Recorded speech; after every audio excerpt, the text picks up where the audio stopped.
Des dates qui ne s'effacent jamais de la mémoire collective, comme la date du 8 juillet 1992. Nul n'est besoin de rappeler qu'en cette date, Papa Diangenda Kountima Joseph a quitté cette terre des hommes. Quoique prémonitoire, les circonstances de sa mort restent encore très peu connues. Une date, une histoire à travers ce 13e numéro de la 2e saison revient sur les circonstances qui ont entouré le séjour de Papa Diangenda Kountima à Genève ainsi que sa mort. Nous sommes en été, vous l'avez sûrement remarqué. Nous allons profiter du soleil et vous proposer le billet retour à Genève 32 ans après à travers votre magazine Une date, une histoire consacrée à l'œuvre et à la mission de Papa Simo Kimbangu.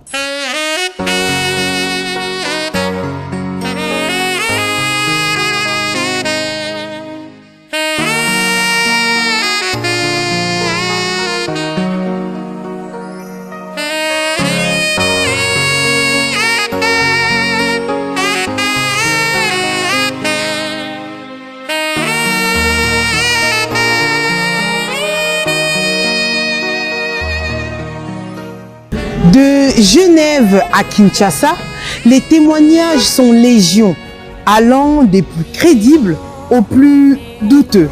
Mais 32 ans après, lever le voile sur les circonstances de sa disparition, ainsi que sa divinité, nous paraît aujourd'hui être un impératif. Quoi de plus normal que d'approcher des témoins, et non des moindres, pour nous relater les faits. En tant que kimbanguiste, Papa Diangenda représente tout pour moi. Spirituellement, c'est mon Dieu, le Père et le Saint-Esprit. Et physiquement, je le considère comme mon père. C'est un père par la mesure de conseils qu'il m'a donné physiquement par écrit, des conseils qu'un père donne à son enfant pour son avenir et pour sa réussite dans la vie. Tous ces conseils, je les ai toujours bien appliqués et je peux vous le prouver parce que j'ai ramené du courrier qu'il m'écrivait. Voyez-vous. Donc pour moi, ce que je viens de le dire, physiquement, Papa Diangenda est un papa pour moi. Parce qu'il m'a traité comme tel, pour ne pas me répéter, en me dirigeant sur le chemin de la réussite. Spirituellement, c'est mon Dieu parce qu'il m'a prédit des choses en ce qui me concerne, qui se sont réalisées, et il a prédit par mon canal. Il m'a dit des choses qui se sont réalisées, et c'est des choses qui ont une ampleur mondiale. Spirituellement, Papa Diangenda, c'est mon Dieu, et ça je le dis haut et fort, parce que Dieu a revêtu l'aspect humain, comme il avait fait du temps d'Abraham. Et physiquement, c'est un papa. Un papa, comme je viens de le dire, dans la mesure où il m'a traité comme son propre fils en me donnant des conseils, comme je l'ai dit, me menant à la réussite. Je m'appelle Papa Daniel Ndombe et je suis venu dans le kimbanguisme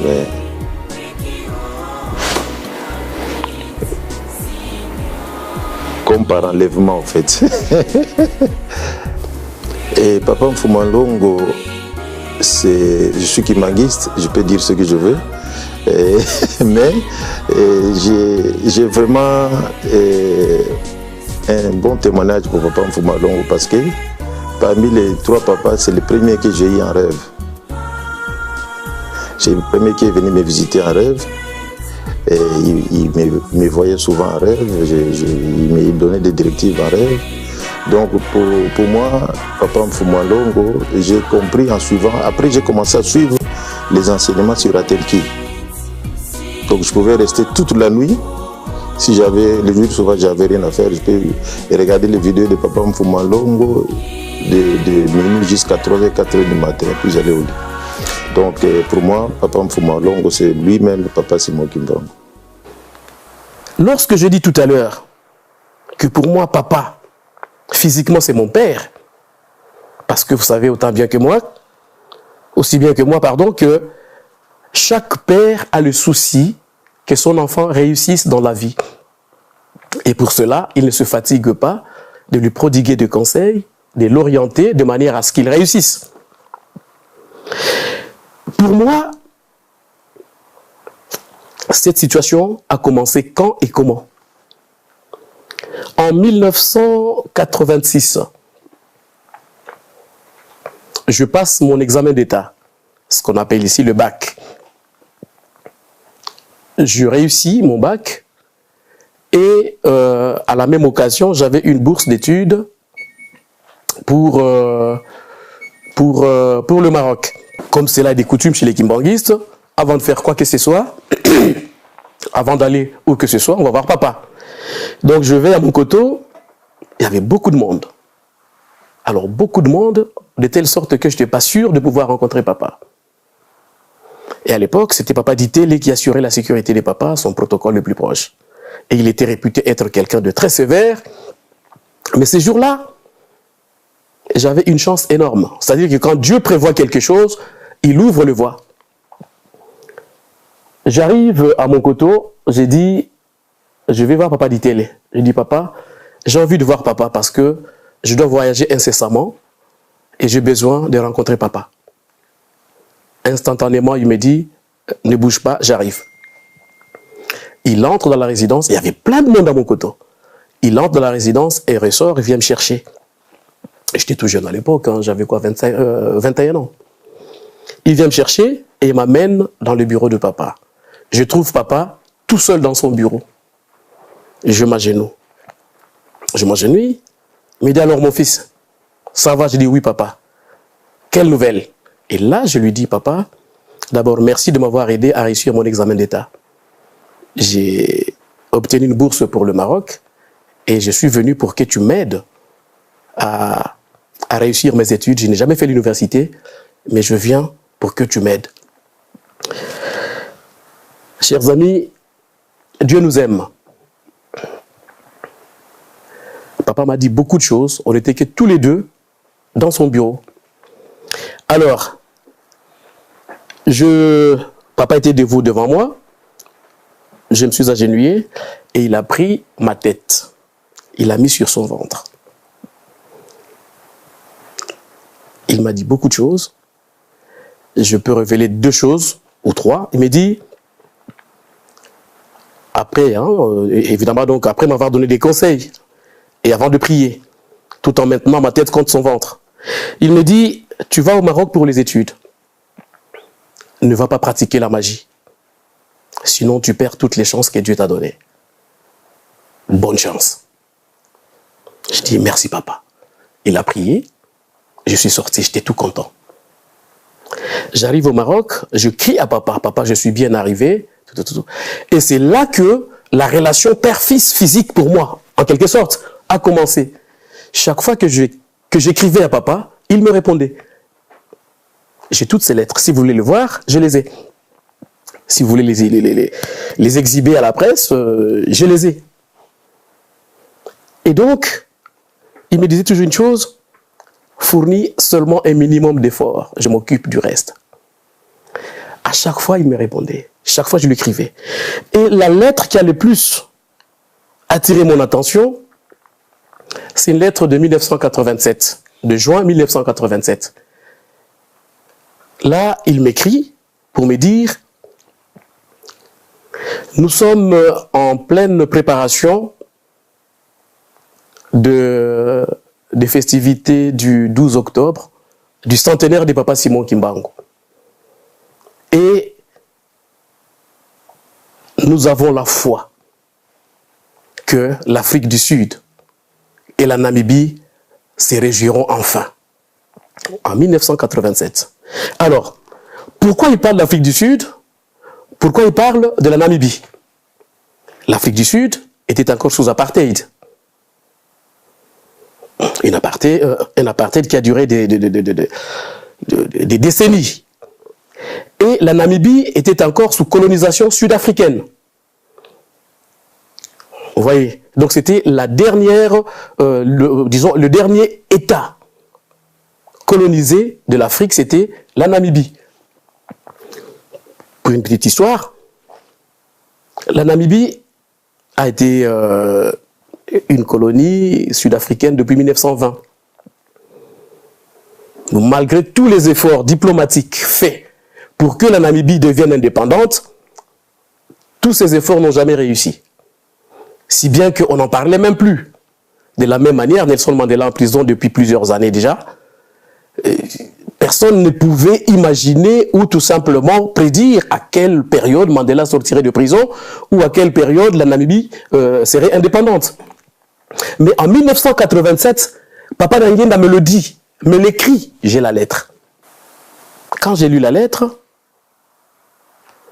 j'ai demandé à un ami, un collègue zaïrois qui était avec moi, j'ai dit, Donatien, parce qu'il s'appelle ainsi, Donatien, dis-moi, si on te dit qu'aujourd'hui Mandela sort de prison ou que la Namibie devienne indépendante, je me dis, mais Soki, tu fais le droit, tu fais les relations internationales, et vraiment tu penses que cela est possible, à court terme? Oublie ça, mon frère. Après, il se ressaisissait en me disant, mais au fait, pourquoi tu me poses la question? Je dis non, parce que je viens de recevoir un courrier de Papa Dangenda qui me dit que la Namibie et l'Afrique du Sud se réjouiront bientôt. Il me dit, bon, je ne vais pas aller contre ta foi, mais bon, on ne sait jamais. Parce que si je reviens à l'histoire de la Namibie, vous voyez, la Namibie, placée sous mandat d'administration sud-africain de 1920 jusqu'en 1968 d'abord, où les efforts où les pourparlers avaient commencé. Pendant ces temps-là, c'était plutôt des guéguerres entre un grand parti politique constitué des pro-indépendantistes qu'on appelait la SWAPO et qui était soutenu par l'Angola et par Cuba. Ces personnes se sont battues pendant de longues années pour chercher l'indépendance de la Namibie, qui n'a jamais été acquise. Alors, en 1966, finalement, les Nations Unies se décident quand même qu'il faut peut-être commencer des pourparlers, qui n'ont jamais abouti. Donc, quand j'ai vu tout cela, je me suis dit, mais je ne sais pas ce que papa veut dire par là. Mais puisque c'est mon Dieu, je crois en lui, j'espère qu'effectivement, parce que Dieu ne ment pas. Parce qu'il l'a bien dit, avec le centenaire de papa, la Namibie et l'Afrique du Sud se réjouiront. Comme je viens de vous le dire, j'en ai discuté avec cet ami-là, et c'est 3 ans plus tard que cela se réalise. Le 11 février 1990, Nelson Mandela sort de prison.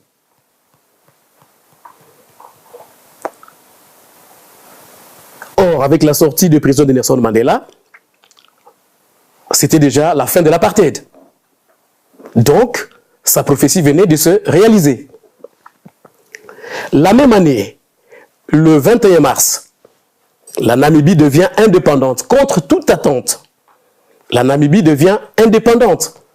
Là encore, la deuxième prophétie vient de se réaliser. Mais un point commun entre les deux quand même. Le 11 février, c'était la veille du 12 février. Et le 12 février, c'est la naissance des papas qui sont locaux. Dieu le Père. Le 21 mars, c'est la veille du 22 mars. Et le 22 mars, c'est l'anniversaire de papa Dangenda Kuntima. Dieu le Saint-Esprit. Et ce jour-là, j'ai posé la question à mon ami. Je dis, Donatien, tu te rappelles? Il me dit, ah ben oui, c'est vrai. Oh, bon, ben écoute, bon, pas de commentaire, mais j'avoue quand même que, voilà. Donc, ces deux faits ont beaucoup marqué mes relations avec papa. En 1987, il m'écrit, en réponse à un courrier que je lui avais envoyé, il me dit, beaucoup d'étudiants zaïrois viendront au Maroc cette année, et parmi eux, il y aura un certain nombre de kimbanguistes. Et je compte sur vous pour que l'église kimbanguiste voie jour au Maroc. Tout ça est écrit, vous allez voir les lettres. Bon, je me suis dit, bon, vous voyez, le Maroc, c'est un État musulman, donc où l'islam est la religion d'État, qui ne tolère donc pas vraiment d'autres religions, mis à part l'église protestante et l'église catholique, qui sont encore là, parce que c'était eux qui étaient en quelque sorte leurs colonisateurs, parce que le Maroc était sous protectorat français, donc il y a encore les racines qui sont restées là-bas. Je dis, mais comment cela sera-t-il possible? Ok. Effectivement, en 1987, il y a eu des Aïrois qui sont arrivés au Maroc, et parmi eux, il y avait quelques kimbanguistes. Je peux notamment citer, il y a notre frère Djefar Lukombo, qui est un flûtiste à Londres. Il y a notre frère, le fils de Papa Kalamvouila, Jean-Claude Kalamvouila, qui est ici à Paris. Il y avait une autre maman qui était, dont le père était pasteur, Papa Outawaku, et la fille se trouve au Canada aujourd'hui. Il y avait Bazinga. En tout cas, il y avait 5 ou 6 kimbanguistes. Et quand je les ai vus arriver, parce que moi j'étais le premier kimbanguiste au Maroc, quand je les ai vus arriver, je me suis dit, oh Seigneur, merci. Qu'est-ce que je fais? Je les ai tous appelés. Comme par hasard, je leur ai dit, le 6 avril 1988, pardon, je leur ai dit, nous allons organiser un culte pour célébrer la fête du 6 avril. Alors, moi j'habitais à Casablanca, j'étais seul là-bas, et tous les autres habitaient, Espérance Outawak aussi habitait à Casablanca, et tous les 4 habitaient dans une autre ville qu'on appelle Fès. En arabe ou Fès en français. Donc on s'est dit, puisque nous sommes 2 et qu'eux sont nombreux, ils auront plus de facilité de s'organiser pour nous recevoir. Donc nous irons passer la fête à Fès. Nous avons invité les étudiants aïrois le 6 avril 1988 dans un appartement. Donc c'est là que nous avons pour la première fois prié en tant que kimbanguistes. Et sans le savoir, c'était le point de départ de l'installation de l'église kimbanguiste au Maroc, puisqu'aujourd'hui, nous avons l'église kimbanguiste au Maroc. Vous voyez? Donc ce que Dieu dit se réalise toujours, d'une façon ou d'une autre. Et je suis content d'avoir été utilisé comme instrument de cette réalisation. Mais je ne l'ai pas fait seul. Tous les noms que je vous ai cités, c'est des personnes que vous pouvez contacter. J'étais content que cela se réalise. Et aujourd'hui, nous avons une paroisse ou une église kimbanguiste au Maroc. Donc voyez-vous, tout ce que je vous dis ne peut pas procéder du simple hasard. Et cela vient conforter et reconforter ma position, ma foi, ma croyance en Papa Dangend en tant que Père et Seigneur. Vous voyez. Par rapport à mes études, il m'a donné des conseils énormes. Oui, beaucoup de gens vous disent, oui, papa m'avait dit, mais moi, papa m'avait écrit. Et les preuves sont là. Parce que c'est vrai que certaines personnes, pour vouloir se faire une certaine audience, papa l'obaka nanga boye. Papa l'obaka nanga boye. Mais moi, papa m'avait écrit et j'ai toutes les preuves. Et de tout ce qu'il m'a dit, tout s'est réalisé. Si bien qu'en 90, quand j'arrive en Suisse, pendant que papa était là-bas, je suis allé m'agenouiller pour lui dire, papa, c'est moi qui étais au Maroc. Il était content, il a juste souri. J'ai eu la chance de connaître une des nièces de papa Ramazan Ibaya. Papa Ramazan Ibaya, pour les gens qui ne le connaissent pas, il fut ministre de l'information du temps de Mobutu, ambassadeur du Zaïre à Paris, et puis ministre des Affaires étrangères du temps de Kabila, et vice-président du MLC. Donc, j'avais de bonnes paix à son âme parce qu'il nous a quittés. J'avais de très bonnes relations avec lui, sa femme et ses enfants. Donc, en âge, c'est mon père, mais il me prenait plus que...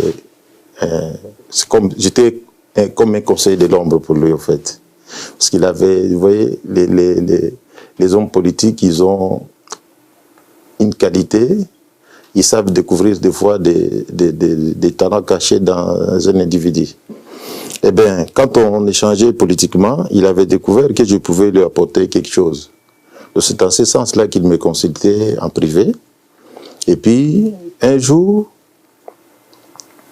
on a parlé de... Il rentrait de la Hollande visiter le vice-premier ministre, président Jean-Pierre Mbemba.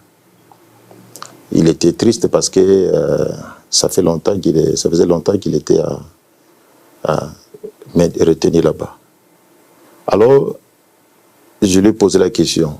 On était à table chez lui avec Maman Gertrude, c'est sa femme. Hein? On était à table, on mangeait, et puis après le repas, je lui dis, est-ce qu'on peut essayer l'intervention de Papa Simon Kimbangu?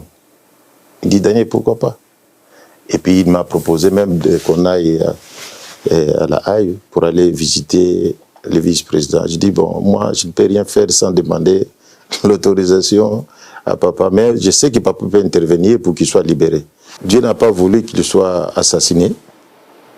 Dieu l'a protégé, et entre la mort et la prison, on l'a protégé en prison, en fait. Pourquoi? Parce que, comme il est écrit dans la Bible, que les actions des parents peuvent être bénéfiques pour les enfants. Dieu se souvenait du geste que le père de Jean-Pierre Mbemba avait fait pour Papa Diengenda. Et c'est ça qui est la base de cette action-là que Papa Diengenda a menée pour Jean-Pierre Mbemba. À son insu, je ne crois même pas que leur famille soit au courant. Moi, j'ai eu le privilège d'avoir cette information d'une manière, parce que, comme on dit, et parce que j'étais trop curieux, en fait. Et quand je me suis intéressé à cette situation, et j'ai dit, bon, il faut demander l'intervention de Papa Diengenda pour que M. Jean-Pierre Mbemba puisse sortir de la prison. Et c'est là que j'ai eu tous les détails. Je dis non, il va sortir, mais dans bientôt, mais pas maintenant. Voilà pourquoi il est là. C'est moi qui ai permis qu'il soit là-bas pour le protéger, en fait. Il était caché en quelque sorte. C'est avec beaucoup d'amertume que nous avions vécu ce qui s'est passé le 8 juillet. Le 8 juillet 1992, je me trouvais en Suisse, dans une petite ville qu'on appelle Martigny. C'est dans le canton du Valais. Ce jour-là, bon, je vous explique un peu le contexte à l'époque. On n'avait pas de téléphone portable. J'étais requérant d'asile. J'habitais dans un foyer à Martigny. Et nous allions tous prier à Lausanne ou à Genève. C'est dans ces deux villes que nous avions des paroisses. Donc tous les autres kimbanguistes venant d'autres cantons, c'est-à-dire d'autres villes, allions tous les vendredis, pour ceux qu'ils pouvaient, ou tous les samedis, à Lausanne, soit à Genève, soit à Lausanne, pour les cultes. Les répétitions, on le faisait le samedi chez le révérend Diakanois, qui avait un grand domaine que l'église protestante lui avait confié parce qu'il était pasteur kimbanguiste, mais logé chez les protestants. Donc tous les vendredis, on allait faire nos répétitions là-bas, nos soirées et nos bécos, et les dimanches, on allait au culte. Alors à Lausanne et à Genève, où nous avions les deux grandes paroisses, il y avait à Lausanne une maman, une Suissesse, une blanche, qui était kimbanguiste, maman diaconesse. Je l'évoque parce que c'est elle qui me donnera l'information de la mort de papa. Voilà pourquoi je l'évoque. Alors, avant d'abord d'arriver au 8 juillet en soi, j'aimerais faire un petit tour en arrière, si je peux dire, pour évoquer un peu les circonstances dans lesquelles papa était arrivé à Genève.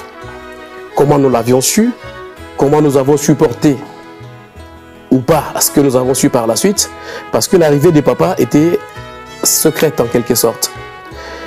Papa n'avait pas voulu que le monde sache, que les gens sachent qu'il était en Suisse, pour une simple raison que lui, il était venu se reposer. Vous voyez, vous connaissez tous les rythmes de travail de papa. Jour et nuit, il accueille, il conseille, il prêche, il guérit. Bref, c'est quelqu'un qui n'avait jamais de repos. Donc, il avait voulu prendre un certain temps de repos. Ça, c'est, si on peut l'appeler ainsi, mais lui-même savait. Papa arrive en Suisse, seules quelques personnes étaient au courant. Notamment papa Fabrice, qui était l'un de nos grands boutins à l'époque. Papa Ndolai, qui était le protocole de papa depuis Kinshasa, Luanda et en Suisse. Et nous avions papa Nunes. Il y a des raisons précises pour toutes ces personnes-là, que je peux peut-être dévoiler parce qu'il s'agit là d'une mission et d'une émission. Alors, papa Fabrice était au courant parce que c'était un grand bouta et qui avait des très bons rapports avec la hiérarchie de l'Église. Je ne parle pas de nos pasteurs. Papa Ndolaï, c'est normal, c'était lui qui était le protocole de papa, et donc le responsable du service protocole en Suisse. Tous les deux, Papa Ndolaï et Papa Ndolaï et Papa Fabrice, n'avaient pas de papier à l'époque. Donc Papa Nonès a été associé parce que lui était déjà assis. Et c'est d'ailleurs le fameux mari de notre diaconesse, Maman Nadia, dont je parlais, la Suissesse. Il était associé, sachant que toutes les démarches qui allaient suivre pour l'arrivée des papas devaient nécessiter une certaine organisation, comme vous le savez. Donc c'est comme ça qu'il était associé à cela. Papa arrive en Suisse le 18 juin, personne ne le savait. Mais les rumeurs ont commencé à courir que papa est en Suisse. Et comme vous savez, quand c'est comme ça, tout le monde veut être sûr. Tout le monde va avoir l'information parce que tout le monde veut voir papa. Nous savons que quand nous cherchons à le voir, c'est surtout pour aller lui soumettre nos soucis, nos problèmes quotidiens. Mettons-nous dans les contextes où nous étions. Il y en a qui n'avaient pas de papier. Donc, voir papa arriver, c'était une assurance que pour nous, nos problèmes seraient résolus chacun selon ses situations. Et donc, on entend, on apprend que papa est là, mais personne ne voit papa. Au bout d'un moment, ils étaient obligés d'admettre que papa était bel et bien en Suisse, mais qu'il n'y restait que quelques jours et qu'il était passé en Israël. Tout cela était pour calmer les fidèles, pour que désormais les gens soient calmes. Donc papa était parti en Israël, en mission, et qu'il reviendrait en Suisse, et donc après son retour, là, il pourrait se mettre à la disposition de tout le monde comme cela se passe. Mais il s'est passé quelque chose, et qui me fait rire d'ailleurs, qui a fait rire beaucoup de choses, qui a fait rire beaucoup de personnes. Un jour, Papa Ndoula, qui était responsable de la Faki suisse, s'en va faire des courses en ville. Et lui, il habitait vraiment au centre-ville de Genève. Il va faire des courses et il croise comme par hasard Papa Elébé et Papa Benansilou. Alors, allez-y comprendre, pour ceux qui connaissent Papa Benansilou, c'est le directeur du cabinet de Papa Derrienda. Et Papa Elébé, c'est la pièce maîtresse de l'évangélisation. Papa Ndoula va leur dire bonjour. Et il s'est dit, si ces personnes sont à Genève, déduisez, c'est que papa est à Genève. Ok. Qu'est-ce qu'il a fait? Bon, ils se sont dit bonjour, tout ça. Il n'a pas osé dire là, plutôt poser la question. Ironie du sort, les soirées spirituelles s'est passé chez Papa Ndoula à Genève. Le soir, à la soirée spirituelle, et là encore, comme par hasard, parmi les 3 personnes qui devraient prier, on choisit Papa Ndoula. Et les soirées spirituelles étaient conduites par le révérend Welo. Donc, on choisit Papa Ndoula pour faire la prière de clôture parmi les 3 personnes. Et dans sa prière, c'est là où on a tous rigolé enfant. Bien après, il nous dira, « Papa, nous savons que tu es ici en Suisse, mais on nous le cache en nous disant que tu es en Israël. Mais nous avons toutes les preuves maintenant que vous êtes en Suisse. Papa, nous sommes tes enfants, manifeste-toi. » À la fin de la soirée spirituelle, le révérend Welo qui conduisait la soirée n'avait pas d'autre choix que d'avouer qu'effectivement papa était là, mais que pour des raisons de santé, il devrait d'abord se reposer avant de se mettre à la disposition des fidèles. Voilà, donc là tout le monde s'est calmé parce que du coup on avait l'assurance que papa était là, qu'il nous recevrait, qu'il se mettrait à notre disposition comme on le souhaitait. Arrive, parce qu'après on n'a plus entendu parler de papa. Vous savez, les kimbanguistes que nous sommes, l'obéissance, nous savons ce que c'est l'obéissance. Donc quand on dit quelque chose, nous nous soumettons. Malheureusement, il s'est avéré que donc le 19, le 27, le 26 juin, on avait dit que papa pourrait peut-être venir au culte. Donc c'était une occasion pour les gens de pouvoir finalement voir papa. Parce qu'après, les responsables sont allés voir. Papa dit, papa, vraiment, tes enfants ne supportent plus et que ça devient difficile pour nous de leur expliquer que vous n'êtes pas là, tout ça. Alors papa a répondu en disant, dites-leur de ne pas s'inquiéter car les jours où ils me verront, ce sera une très grande fête. Bon, on nous transmet l'information. À l'époque, j'étais secrétaire de la paroisse à Genève. Donc on nous transmet les formations, tout cela c'était dans le cadre de calmer les esprits. Mais malheureusement, au lieu de voir papa physiquement en vie, une semaine après, on nous apprend que papa vient de mourir. Alors je reviens maintenant, comme je l'ai dit tout à l'heure, à la manière dont j'ai appris la nouvelle à travers Maman Nadia. Donc j'étais au foyer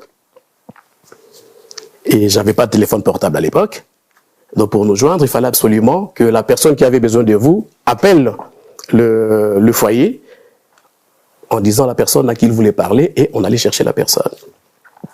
En ce qui me concerne, Maman Nadia a appelé au foyer, elle a juste laissé un message.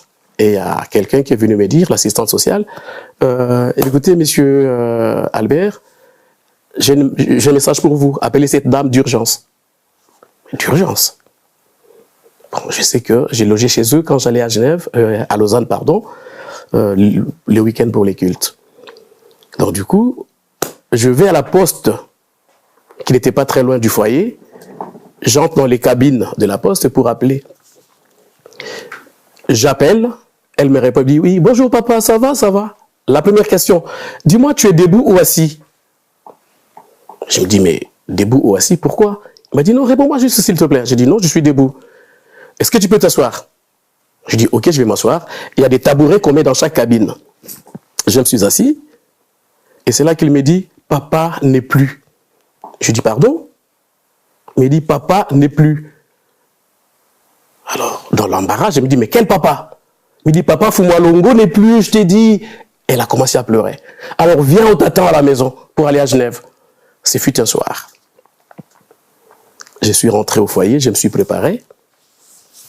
Je suis allé à la gare, j'ai pris les trains à Martigny pour Lausanne. On arrive à Lausanne, on se prépare tous et on se rend à Genève, chez Papa Ndombele. Alors, Papa Ndombele, c'était le secrétaire le secrétaire national de l'église Kimbangis. Moi, j'étais secrétaire paroissial. Donc, quand papa est arrivé en Suisse, parce que c'est la famille aussi, hein, c'est la famille de Maman Bibi. Voilà. Et donc, quand papa est arrivé en Suisse, il habitait chez Papa Ndombele.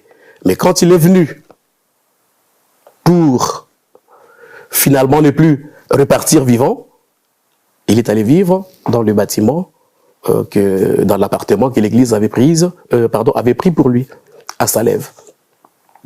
Donc on arrive à Genève, j'arrive à Lausanne, puis tout le monde dans la voiture, on se met, puis on va à Genève. C'est vrai que dans un premier temps, nul ne réalisait ce qui s'est réellement passé, parce que vous êtes en quelque sorte hypnotisé. C'est un mercredi. Puisque papa était venu par un vol régulier de Swissair à l'époque, donc on s'est mis tous ensemble déjà, les responsables des réunions de gauche à droite avec Papa Bena, directeur de cabinet de Papa Elébé, pour voir dans quelle mesure maintenant il fallait faire quelque chose pour pouvoir rapatrier les corps de Papa. Mais on s'est dit, étant donné que papa était venu par un vol régulier d'Air Suisse, qui rentrait par le même vol de la semaine d'après.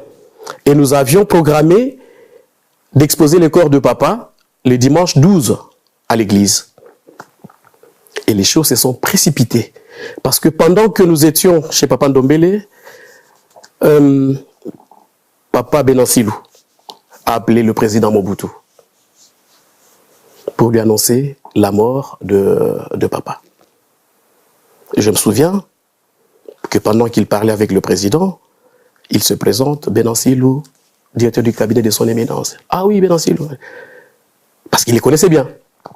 Il dit, maréchal, je vous annonce la mort de son éminence. Et Mobutu dira, tu m'appelles d'où? On est à Genève. Alors, il y a eu un silence de mort. Un silence de mort. Pendant ce moment, évidemment, Maman Bibi, Maman Marie Mouilou et les autres étaient dans la résidence de Papa Ndombele, où nous réunissions tous les soirs, désormais. Et c'est là que, finalement, le président a donné des instructions à Papa Bena pour lui dire, qu'il ferait le maximum, enfin, pas le maximum, pardon, qu'il ferait le plus rapidement possible, en sorte que la dépouille de papa soit rapatriée. Papa Mbemba Saolona, c'était le patron des patrons,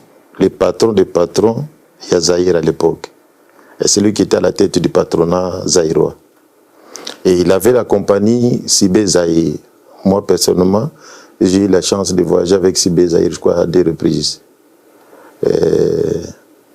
Alors, quand il y a eu la transfiguration du papa d'Engenda en Suisse, papa Saolona, sans qu'on lui demande, il a fait un geste, il a envoyé son avion, Sibé Zaïre, qui avait pris le corps de papa d'Engenda de Genève à Kinshasa. Le rôle d'Anzambe bazalaka na ndiongo mutute. Papa Saolona tikibiso alinzamba ekozongisa nyongo wana ipana libota pa ya mwana. Donc papa Jean-Pierre Mbemba a joué privilège au bato mingi bazwate. C'est-à-dire que Azan n'a pas sous parapluie à papa d'Engenda sans que Ponzamba se vantakate, il fait les choses discrètement quand il veut comme il veut. Voilà un peu pour éclairer l'opinion pour le papa Saolona. Qui est papa Saolona? C'est le patron. Ezaki, mon coeur accompagné c'est Bézaïr, parce qu'il en avait d'autres aussi. Et Jean-Pierre Bemba, c'est le fils de papa Bemba Saolona. Voilà. Le jour, parce que ce fut un mercredi, donc jeudi,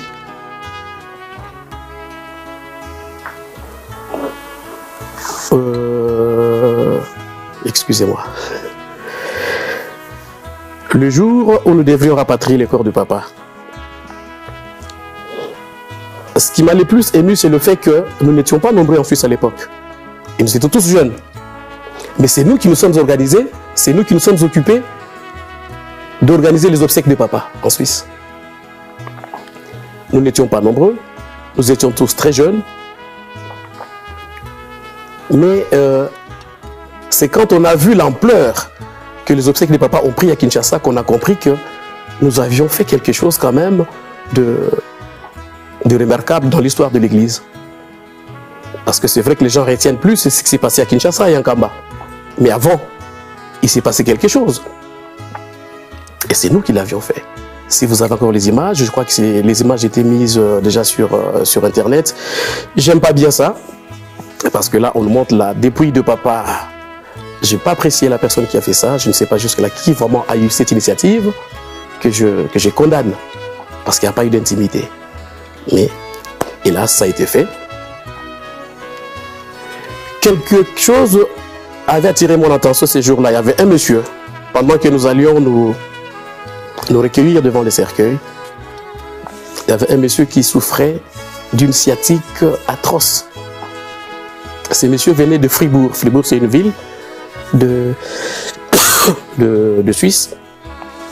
Il est venu et pendant qu'il s'est prosterné devant le cercueil, ce monsieur a senti qu'une décharge électrique l'avait traversé. Et sur le champ, juste après, il s'est senti bien en lui. Et il est venu faire un témoignage à l'église le dimanche qui avait suivi. Le 8 juillet, ce fut un choc pour nous tous. Et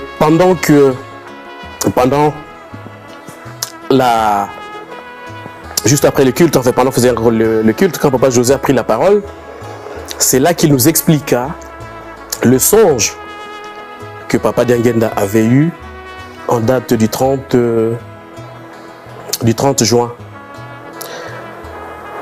Dans ce songe, il vit papa Kisolokele qui était venu lui dire « Je viens te chercher car l'heure est arrivée. » Parce que ces personnes que nous sommes venus enseigner pour les récupérer ne veulent même pas nous écouter. Alors je viens te chercher. Et papa Kisolokele marchait sur un tapis éblouissant pendant qu'il était venu voir son frère. Mais papa Dangenda lui dit non, je ne peux pas les laisser comme ça. Laissez-moi encore un peu de temps pour que je puisse les convaincre. Laissez-moi encore un peu de temps pour que je puisse vraiment les éduquer, les enseigner et les récupérer. La suite, il ne l'a pas dit. Donc en quelque sorte, papa Kouloutou était venu prendre son frère ce jour-là pour qu'il puisse repartir.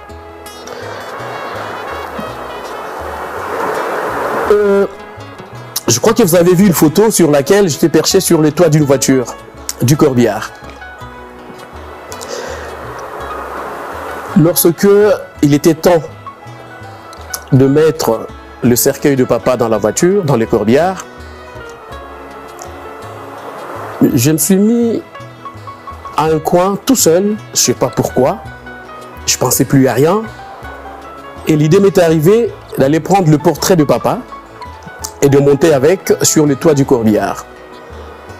Je vais demander au chauffeur du corbillard si je pouvais monter sur le toit du corbillard. Il m'a dit pourquoi? J'ai dit non, parce que vous voyez, il faut que je monte sur le toit avec la photo, le portrait de papa, jusqu'à l'aéroport. Il m'a dit mais c'est pas autorisé. Mais je vais demander quand même à mon collègue. Il va demander à son collègue. Celui-ci lui dit écoutez, il n'y a pas de souci, s'il peut, qu'il monte. Et pourtant, on sait bien que cela est interdit. Le code de la route ne le permet pas et tout ça, mais ils m'ont dit, écoutez, montez, mais faites attention. Et c'est comme ça que je suis monté sur le toit de la voiture, donc du corbillard, avec le portrait de papa, jusqu'à l'aéroport. Le 8 juillet, c'était un choc, je leur ai dit encore, parce que c'est vrai qu'aucun kimbanguiste n'imaginait un jour que papa partirait. Personne alors. Personne ne pouvait imaginer que papa Mfumalongo, papa Dangenda, papa Kisolokele, papa Mfumambanza partirait un jour. On n'a jamais pensé à ça. Mais nous nous sommes finalement rappelés les propos de papa du 2 janvier 92 et du 12 janvier 92. Que s'est-il passé le 2 janvier 92? Les responsables de l'église sont allés présenter leurs vœux à papa. Et c'est là où papa dira son dernier message, en quelque sorte, que nous avons toujours considéré comme un message testament. Là, on nous disait, dans les jours à venir, si je ne suis plus de ce monde, si papa Nkolotu n'est plus de ce monde, je ne suis plus de ce monde, ou si papa Mfumba n'est plus de ce monde parce que nous sommes tous des passagers, si l'on vous demande, mais qu'a dit papa avant de partir, eh bien, tout ce que je vous dis chaque jour, c'est là mon testament. Donc en fait, il avait déjà prédit sa mort, parce que finalement, la chronologie qu'il a donnée de leur mort est exactement celle qui s'est réalisée. C'est-à-dire, il y a papa Nkolotu qui est parti, il y a lui qui est parti, et papa Mfumba qui est parti en dernier. Nous connaissons l'enseignement compris dans ce testament-là. La chose sur laquelle il avait plus insisté, c'est l'hypocrisie que nous sommes censés éviter, parce que l'hypocrisie nous coûtera cher. Le 12 janvier, parce que le 2 janvier s'est adressé aux responsables de l'église, donc au clergé, et le 12 janvier, il s'est adressé à toute l'église. Parce que là, il avait fait au centre d'accueil devant tous. Lorsqu'il dit notamment, vous êtes tous mes enfants. Maman Bibi ne pouvait pas vous avoir tous physiquement, sinon on l'aurait appelé, ou on l'aurait qualifié de monstre. Mais aussi bien les enfants que nous avons eus physiquement que vous, vous êtes tous nos enfants et vous êtes tous égaux. Il rajouta une chose.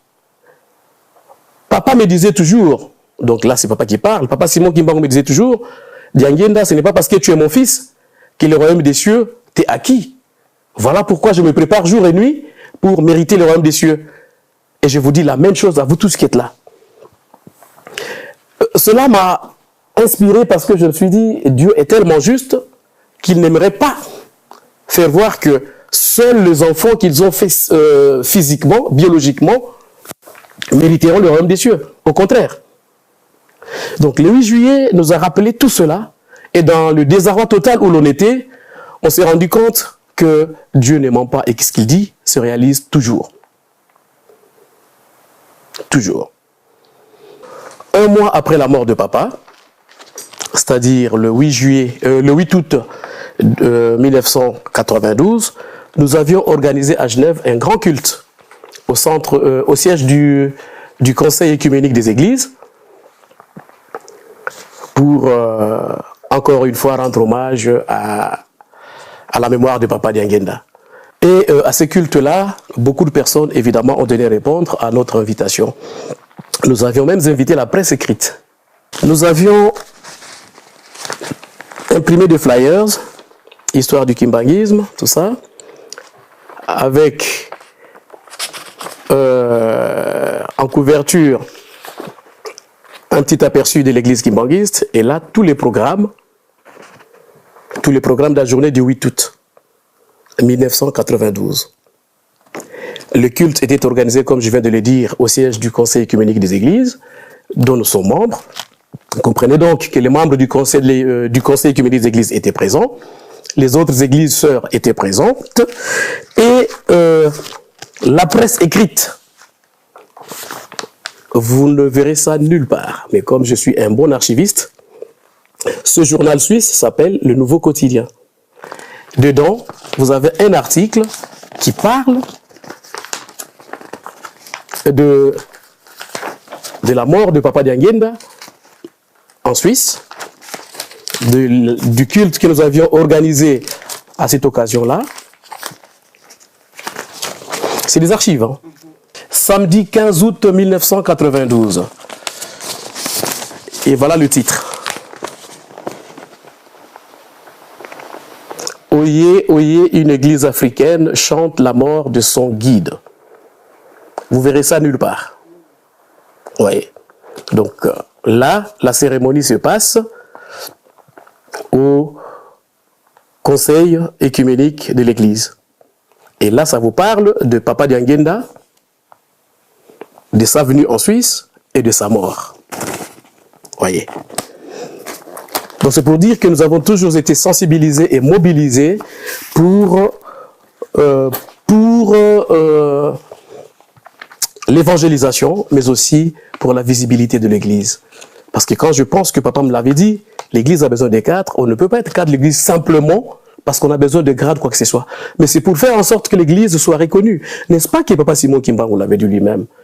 Que les jeunes iront à travers le monde pour enseigner la parole de Dieu. C'est ce qu'ils sont en train de faire. Par rapport au courrier, alors, de tout ce que je vous ai dit, lequel vous a le plus captivé, comme ça je vous le lis. Voilà. Tout ce que j'ai comme courrier. Il y a de la matière. Bien signé, évidemment. Bon, comme je vous ai parlé de l'Afrique du Sud, je vais choisir peut-être celui-là. Donc c'est toujours bien signé, hein? Voilà. Qu'on ne vienne pas vous dire, oui, ce qu'il y a Juliango Wapi. Non, non, non, non. Non. Vous avez tout. La signature de papa, le cachet et tout. Alors, je vais prendre... En plus, je vous dis quelque chose. Les assurances que papa m'a données. J'ai pris bonne note... Enfin, j'ai reçu votre lettre du 13 octobre 86. Je vous remercie sincèrement pour les nouvelles. J'ai pris bonne note du contenu de la précitée. Je penserai à vous dans mes prières de tous les jours. Seulement, je vous demanderai de doubler vos efforts dans les études. Vous devez nécessairement fournir un minimum d'efforts à vous appliquer aux leçons enseignées. Sinon, mon soutien spirituel est acquis à l'avance. Et là, ce qui me fait rire, c'est que je n'étais jamais passé en deuxième session. Et même quand on allait se promener ou qu'on faisait un peu quoi que ce soit, les compatriotes disaient aux autres, ne suivez pas Nsoki. Lui, Diangenda a déjà tout fait pour lui. Il y en a qui m'appelaient pour me taquiner. Il y en a qui m'appelaient Diangenda, Simon Kimbangu, tout ça. Vous voyez. J'avais même posé à papa la question, parce que je suis le seul Kimbanguiste de ma famille. Comment allais-je faire pour payer ma carte de chrétien? Et là, il me dit quoi? Quant aux frais mensuels de la carte de chrétien, je vous conseillerais de vous arranger avec quelqu'un qui est resté chez vous au Zaïre pour vous faciliter cette tâche. Car vous devez en principe vous mettre en ordre avec l'Église. Vous voyez à quel point il insiste sur certaines choses que nous négligeons. j'ai saisi l'occasion pour présenter de l'occasion pour formuler à votre intention mes vœux le meilleur pour le nouvel an. Je vais prendre celui où il m'a prédit l'indépendance de l'Afrique du Sud et de la Namibie.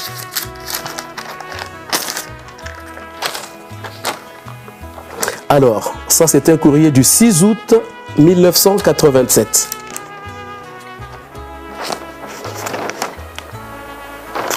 Et le contenu est celui-ci. Alors, chers citoyens, donc citoyens Sokimianti, à l'époque c'était des citoyens,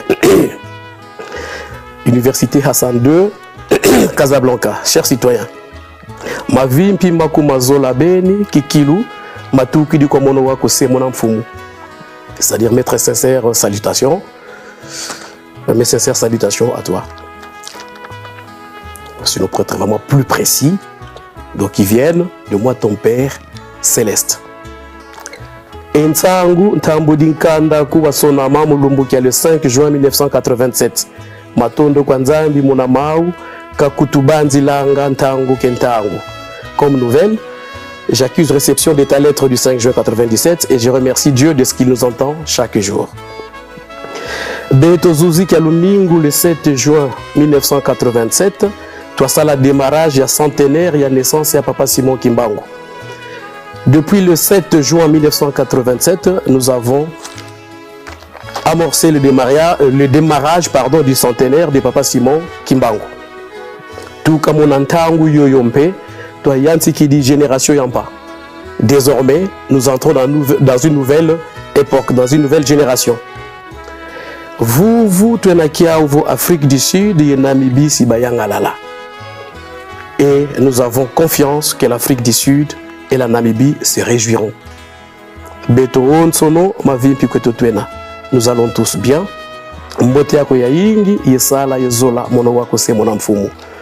Encore une fois, salutations et reste dans la paix de ton Père céleste.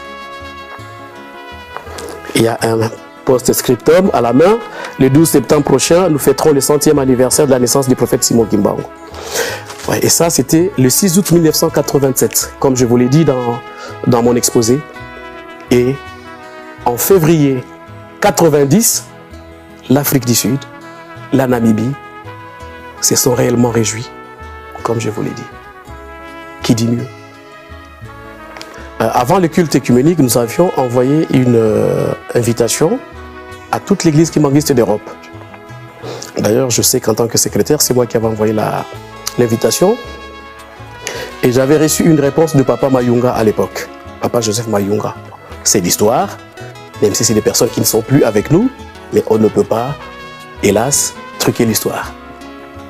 Effectivement, beaucoup de kimbanguistes sont venus, de France en particulier, et quelques-uns de Belgique, pour cette cérémonie-là. Et c'était pour nous une joie de nous retrouver dans... Je ne dirais pas dans la douleur, c'était plutôt dans la joie parce qu'aussitôt, je ne sais pas si vous avez appris ce qui s'était passé au centre d'accueil quand papa était apparu dans les lampadaires.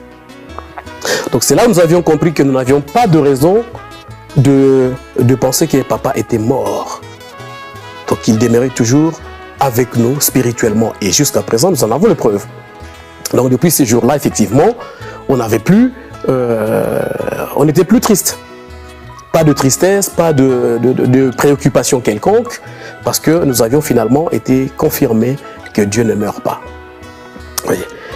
Et il s'est avéré par la suite qu'effectivement,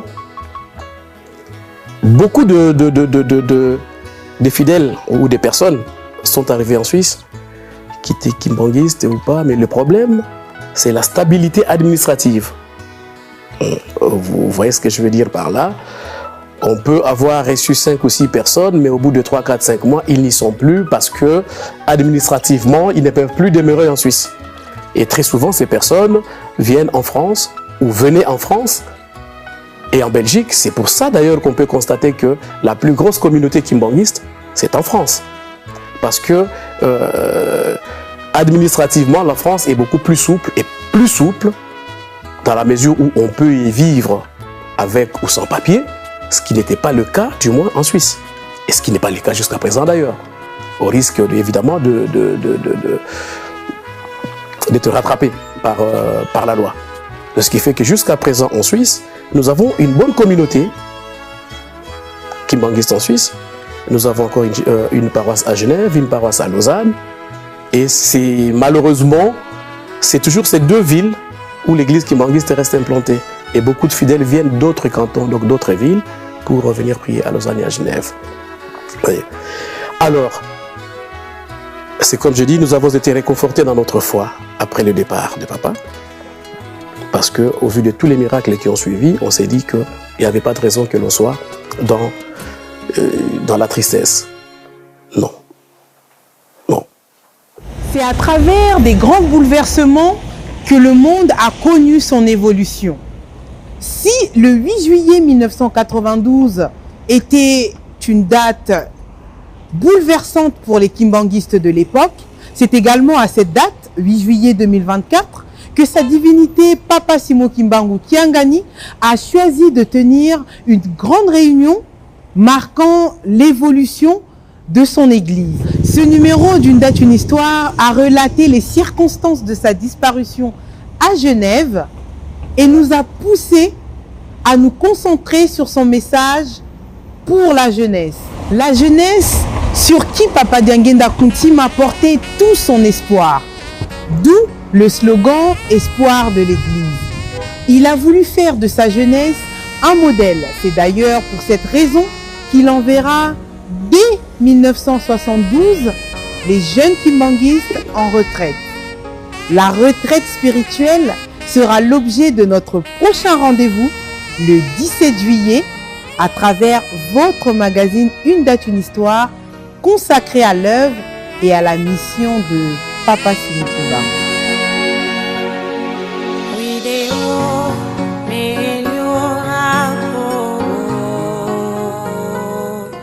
Deterioras, volte subito. When